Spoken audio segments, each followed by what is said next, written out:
Para que se tornar um budista? Desce a vinheta aí, brother.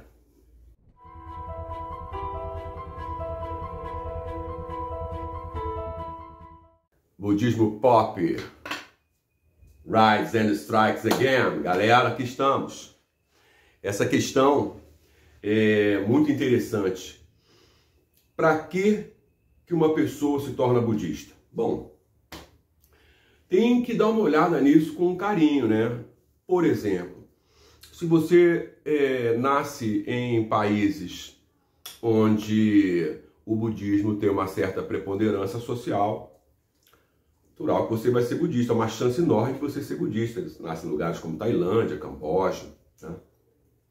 Indonésia, país que tem embora tenha na Indonésia hoje muitos muçulmanos também, tem budistas, né? E a questão de para que ser budista, nesse caso, ela não teria muito sentido, né? Se você nasce numa sociedade onde você já tem a oportunidade de lidar com o budismo, que seja. Por outro lado, o que acontece? Em muitos locais você acaba tendo que seguir a religião por conta de você não poder seguir outra. Aqui no Brasil, você tem um dado chamado liberdade religiosa. Gente, isso é muito importante no mundo contemporâneo, porque a religião e a família, que são as bases de qualquer sociedade, de qualquer processo civilizatório, estão debaixo de sérias tensões e pressões. E essa questão de para que ser budista num país onde você desfruta de liberdade religiosa, quando você escolhe o budismo, aqui no Brasil você desfruta de liberdade religiosa. Então, para que você vai escolher o budismo estando aqui no Brasil? Bom, primeiramente porque liberdade religiosa te permite escolher.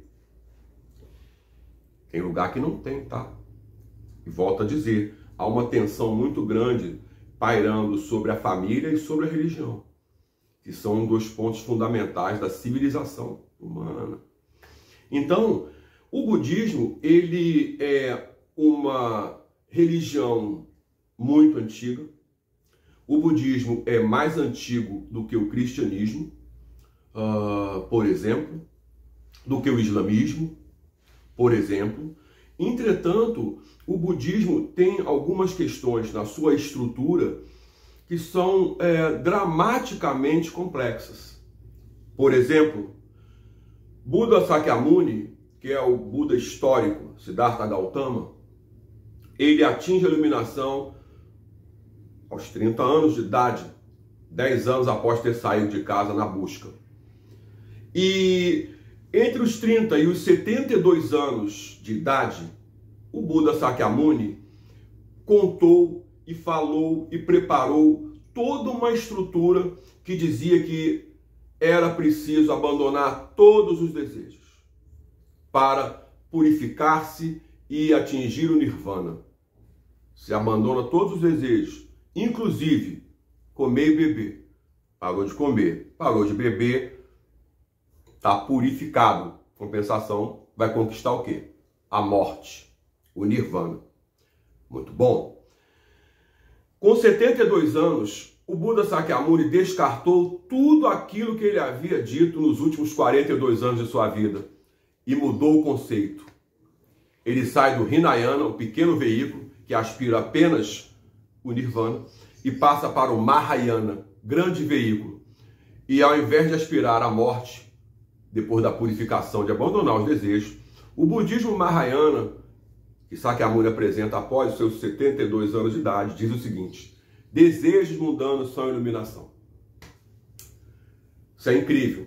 Por quê? Porque se todos são Budas, se todos que praticarem atingirem o estado de Buda, todos que praticam atingirão o estado de Buda, os seus desejos já virão expressos na ética do Buda, que é baseada em verdade e justiça para todos.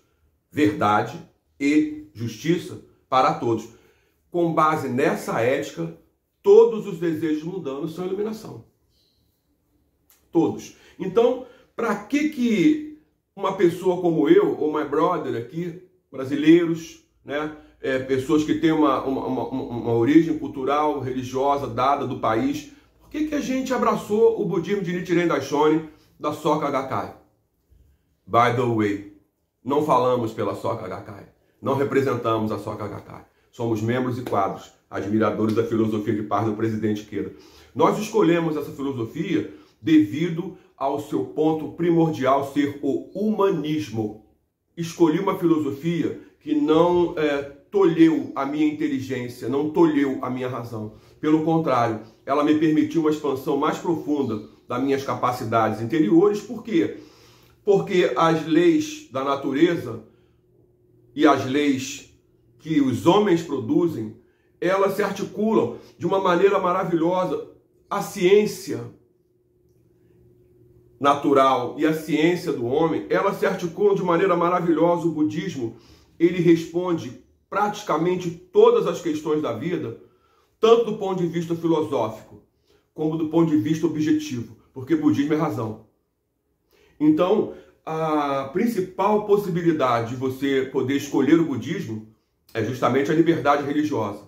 Lembrem-se, a liberdade religiosa é um item fundamental para que outras liberdades se mantenham. Isso é muito importante, não podemos nunca esquecer disso. Nesse momento em que estamos gravando aqui esse vídeo para vocês, estamos vendo a Nicarágua passando por algo que nunca foi visto antes aqui nas Américas.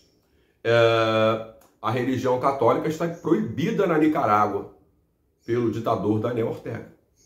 Então, a gente vê que a religião, se ela for tratada de qualquer maneira, ou se ela não existir, a sociedade perde grande parcela da sua própria humanidade. E o budismo também é uma religião. A gente se posiciona, olhando isso, em defesa de toda a liberdade religiosa em todos os quadrantes do mundo. Porque se atingirem uma religião imensa no Ocidente, como o cristianismo, e isso for validado, logo, logo, as religiões menores, nas quais a nossa se inclui, também serão atingidas, porque a liberdade religiosa deve valer para as grandes e pequenas religiões. E o budismo opta pela sua via humanista em se tornar uma religião que permite às pessoas lidarem com os seus aspectos naturais. Não tem nada sobrenatural nem subnatural. Por outro lado, o budismo respeita e referenda todas as religiões, porque todas as religiões separam o homem do chimpanzé. E você sabe, a luta pela iluminação, ela vem desde antes da caverna e deve ser mantida constantemente, porque não existe o finalmente concluirmos. Se nós deixarmos de nos esforçar, logo, logo a escuridão estará ao redor. E aí, falo para você, faça Namyoho Renge Kyo. Cuidado com a tristeza, cuidado com a escuridão. A gente se vê.